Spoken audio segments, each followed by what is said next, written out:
नमस्कार दोस्तों, आप सब का एक नई वीडियो में हार्दिक स्वागत है। आज की वीडियो में हम सॉल्व करने वाले हैं लाभ एवं हानि से संबंधित यहाँ पर बहुत बेसिक से हम प्रश्न लेकर आए हैं। जिनकी मैथ जीरो लेवल की है, जीरो से स्टार्टिंग करना चाहते हैं तो स्टार्टिंग कह सकते हैं। इसके बाद आप उनको डिफ़िकल्ट यानी कठिन से कठिन प्रश्न भी सॉल्व करने को मिलेंगे। तो सबसे पहले हमने यहाँ पर 5 प्रश्न ऐसे लिए हैं जिनको मैथ बिल्कुल नहीं आती है, और आज की वीडियो में लाभ एवं हानि से संबंधित जो भी प्रश्न लिए गए बहुत ही महत्वपूर्ण हैं। बहुत ही आसानी से उन्हें हम समझाने का प्रयास करेंगे और आराम से हर कोई इसे सीख सकता है। तो पहला प्रश्न लिया गया है, एक व्यक्ति एक वस्तु को 120 रुपये में खरीदता है और 150 रुपये में बेचता है, उसका प्रतिशत लाभ ज्ञात कीजिए। बहुत ही सिंपल सा हमने प्रश्न यहाँ पर लिया। अब देखिए यहाँ पर सीपी मीन्स होता है जिस मूल्य पर हम वस्तु को खरीद रहे हैं। तो यहाँ पर सीपी कितना है तो आप बताएंगे 120 है। और एसपी यानी सेलिंग प्राइस होता है जिस वस्तु को जिस कीमत पर बेच रहे हैं, यानी वस्तु की कीमत जो है बिक्री वाली उसको हम कहते हैं सेलिंग प्राइस। तो यहाँ पर सेलिंग प्राइस कितना है तो आप बताएंगे 150 है। 120 में ख़रीदा था और 150 में हम बेच रहे हैं यहाँ पर, तो यानी हमें हो रहा है यहाँ पर प्रॉफिट कितने का हो रहा है तो आप बताएंगे 30 रुपये का प्रॉफिट हो रहा है। तो प्रॉफिट परसेंट यहाँ पर पूछा गया है, तो प्रॉफिट कितना है तो आप बताएंगे 30। और प्रॉफिट सदैव जो है सीपी पे निकलता है। सीपी मीन्स यानी कि क्रय मूल्य, और क्रय मूल्य कितना यहाँ पर दिया गया 120। अब परसेंट ठीक है, तो इसलिए 100 से गुणा करते हैं। अब सीधा सीधा इसे हम काट सकते हैं। देखिए 1 0 से हम 1 0 काट देंगे और 3 एकम 3 काट देंगे, 3 चौके 12, 4 बार कट जाएगा और 4 एकम 4 लगेगा। 4 से 100 को भाग देंगे तो 25 बार में चला जाएगा। तो हमारा जो प्रॉफिट निकल के आया है तो आप बताएंगे यहाँ पर 25% का हमें प्रॉफिट यहाँ पर हुआ है। तो इस तरह से हमारा यहाँ पर करेक्ट आंसर होगा, ऑप्शन हमारा पहला राइट आंसर होगा। अगला प्रश्न लिया गया, देखिए एक व्यक्ति को एक वस्तु को 1045 रुपये में बेचने पर 5% की हानि होती है। 15% लाभ प्राप्त करने के लिए वस्तु को किस कीमत पर बेचना चाहिए। देखिए वस्तु जो हमारी है वो 100% पर होती है। अगर हम प्रॉफिट ले रहे हैं तो 100% से अधिक पर बेच रहे हैं। अगर हमें कोई हानि हो रही है तो 100% से कम पर वो वस्तु बेची गई होगी। जैसा कि यहाँ पर देख पा रहे हैं उन्हें 5% की हानि होती है, तो यानी कि उसे बेचा कितने पर गया होगा तो आप बताएंगे 95% पर उस वस्तु को बेचा गया होगा। तभी तो यहाँ पर 5% की हानि हो रही है। तो 95% की वैल्यू जो दी गई है तो आप बताएंगे यहाँ पर कितनी है तो आप बताएंगे 1045 दी गई है यहाँ पर 95% की वैल्यू। अब देखिए यहाँ से हम 1% का मान निकाल सकते हैं। तो देखिए 1045 को डिवाइड कर देंगे हम 95 से, ठीक है, तो हमें 1% का मान निकल आएगा। यहाँ पर हमें लाभ लेना है 15% का। जब हम वस्तु को, देखिए वस्तु की कीमत 100% होती है, जब हम यहाँ पर लाभ लेना चाहते हैं तो वस्तु को हम यहाँ 15% प्लस पर बेचेंगे, यानी कि हम 115% पर जब वस्तु को बेचेंगे तभी तो हमें 15% का लाभ होगा। तो देखिए यहाँ पर 1% का मान है तो डायरेक्ट हम यहाँ पर 115% का मान निकाल सकते हैं। तो इसके लिए हमें 1045 को डिवाइड करना होगा 95 से और गुणा कर देंगे इसमें हम 115 से। अब इसे हम काट सकते हैं। 5 से संख्या कट रही है तो 5 से हम काट देते हैं। 5 एकम 5 लगेगा तो बचेगा कितना है यहाँ पर तो आप बताएंगे यहाँ पर बचेगा 4। अब 5 9 लग जाएगा 45। अब 5 से इसमें काट देंगे, 5 दूना 10 हो जाएगा, अब 5 तियाँ 15 हो जाएगा। तो इस तरह से हमने इन नंबर्स को यहाँ पर काट दिया। अब यहाँ पर हम 19 से ऊपर वाली संख्या को काटेंगे। 19 से कम 19 लग जाएगा और 19 पचे होता है 95, तो बचेगा यहाँ पर कितना तो आप बताएंगे 9। फिर से लग जाएगा 19 पचे 95, तो कुल मिलाकर 55 यहाँ पर है, 23 यहाँ पर है। तो 55 और 23 का यहाँ पर जब गुणा करेंगे तो हमें यहाँ पर मिल जाएगा 1265 मिलेगा देखने को। तो देखिए यहाँ पर जो वस्तु की कीमत है सेलिंग प्राइस यहाँ पर कितनी होगी तो आप बताएंगे 1265 रुपये। यानी कि ऑप्शन हमारा यहाँ पर या ऑप्शन यानी कि बी हमारा यहाँ पर करेक्ट आंसर होगा। अगला प्रश्न लिया गया, एक व्यक्ति एक वस्तु को 15% लाभ पर बेचता है। यदि वह इसे 480 रुपये अधिक पर बेचता तो उसे 18% का लाभ होता। क्रय मूल्य क्या है? अब देखिए यहाँ पर इसका क्रय मूल्य पूछा गया। हम मान लेते हैं उस वस्तु का क्रय मूल्य है x रुपया, ठीक है, इतना मान लेते हैं।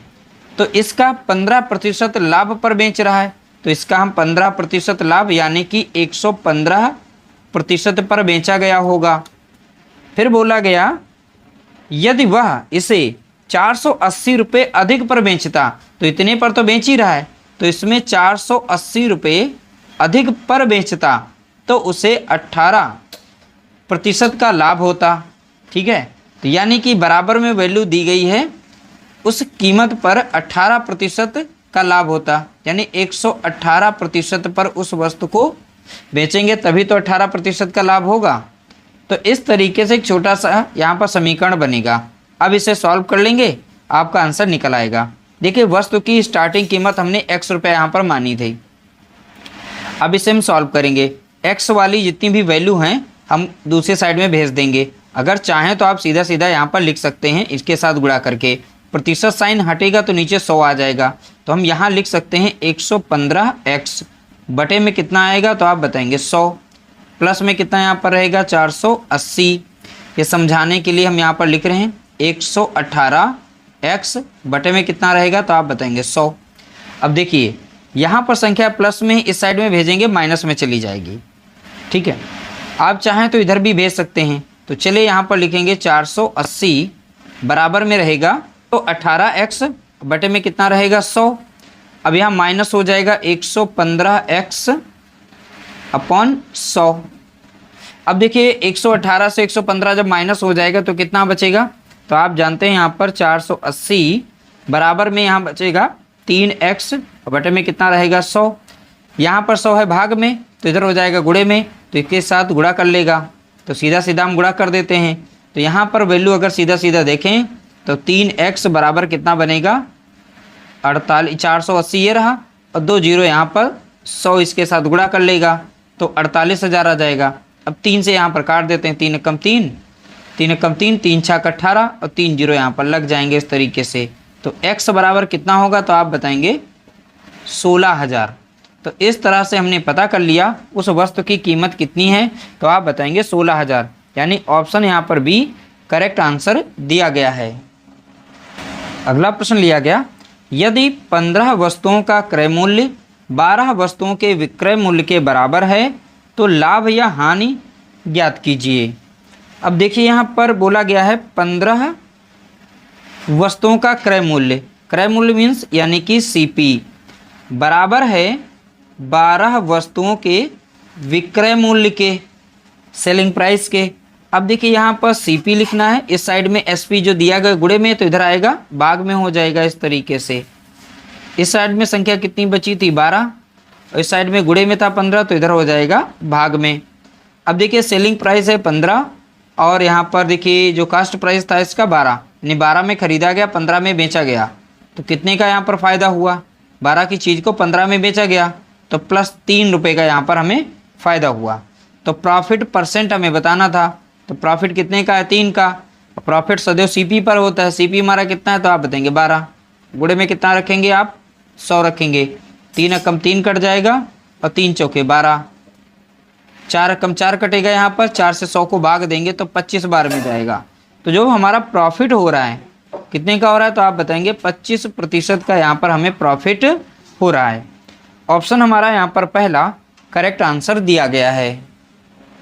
अगला प्रश्न लिया गया, एक फल विक्रेता 4 रुपये में 5 केले खरीदता है और 5 रुपये में 4 केले बेचता है, उसका लाभ या हानि प्रतिशत ज्ञात कीजिए। जब भी इस तरीके से प्रश्न पूछा जाएगा तो सबसे पहले आप यहाँ पर लिखेंगे वस्तु। ठीक है, वस्तु यानी कितनी यहाँ पर वस्तुएं हैं, जैसे 4 रुपये में 5 केले खरीद रहा है तो वस्तु लिखना है, फिर वस्तु की यहाँ पर कीमत लिखनी है। ठीक है, तो वस्तु की कीमत लिखनी है, ये बहुत ही सिंपल सा तरीका बता रहे हैं। अब देखिए यहाँ पर सबसे पहले वस्तुओं की संख्या कितनी है तो आप बताएंगे 5। अब 5 वस्तुओं की कीमत कितनी बताई गई तो आप बताएंगे यहाँ पर 4 रुपये बताई गई है। अगले डाटा में देखिए 5 रुपये में 4 केले बेचे जा रहे हैं, तो यहाँ वस्तु कितनी है तो आप बताएंगे 4, तो वस्तुओं की संख्या हो गई 4। अब 4 वस्तुओं की यानी कीमत कितनी है तो आप बताएंगे 5 रुपये, तो यहाँ पर 5 रखेंगे। अब इस तरीके से लिखने के बाद आप इस तरीके से गुणा करेंगे। 4 चौके कितना हो जाएगा तो आप बताएंगे 16। इस साइड में गुणा करेंगे तो लिखेंगे 5 25। अब पहला डाटा जो लिया गया है ये हमारा सीपी कहलाता है, ये तरीका समझिएगा। और इस साइड का जो हमारा है डाटा ये एसपी यानी सेलिंग प्राइस कहलाता है। तो 16 की चीज़ को यहाँ पर 25 रुपये में बेचा गया, तो यहाँ पर कितने का फ़ायदा हुआ तो आप देख रहे हैं यहाँ पर +9 यानी 9 रुपये का हमें फ़ायदा हुआ है। कितने का फ़ायदा हुआ है 9 रुपये का। तो चलिए हम इसे प्रॉफिट परसेंट में कन्वर्ट करते हैं, तो 9 को ऊपर रखते हैं। अब देखिए प्रॉफिट हुआ है तो ऊपर रखेंगे, और प्रॉफिट सदैव सीपी पे निकलता है। सीपी हमारा कितना दिया गया यहाँ पर 16 दिया गया, और गुणे में कितना रखेंगे 100 रखेंगे यहाँ पर, क्योंकि परसेंट निकालना है। 4 से संख्या कट रही है, हम 4 से इसे काट देते हैं, तो 4 चौके यहाँ पर हो जाएगा 16। अब 4 से जब यहाँ पर गुणा करें भाग देंगे इसे, यानी कि 25 बार में ये कट जाएगा। अब 25 नवैया कितना होता है तो आप बताएंगे 225 होता है यहाँ पर। अब 225 को जब 4 से भाग देंगे तो 4 पंचे लग जाएगा कितना 20, 4 कम 4 कटा है, और 4 पंचे 20, बचा कितना 2, और 4 छंग 24 लग जाएगा, तो बचेगा कितना 1 दशमलव लगेगा, 4 दूनी 8 और 4 पंचे 20। यानी कि हमें प्रॉफिट यहाँ पर जो हो रहा है तो आप बताएंगे 56.25% का हमें यहाँ पर प्रॉफिट हो रहा है। ऑप्शन हमारा यहाँ पर भी राइट आंसर दिया गया है। इस तरह से हमने आज के वीडियो में 5 प्रश्नों को सॉल्व किया। उम्मीद करते हैं आप लोगों को वीडियो पसंद आई होगी। वीडियो अगर पसंद आई तो प्लीज़ वीडियो को लाइक करना, शेयर करना।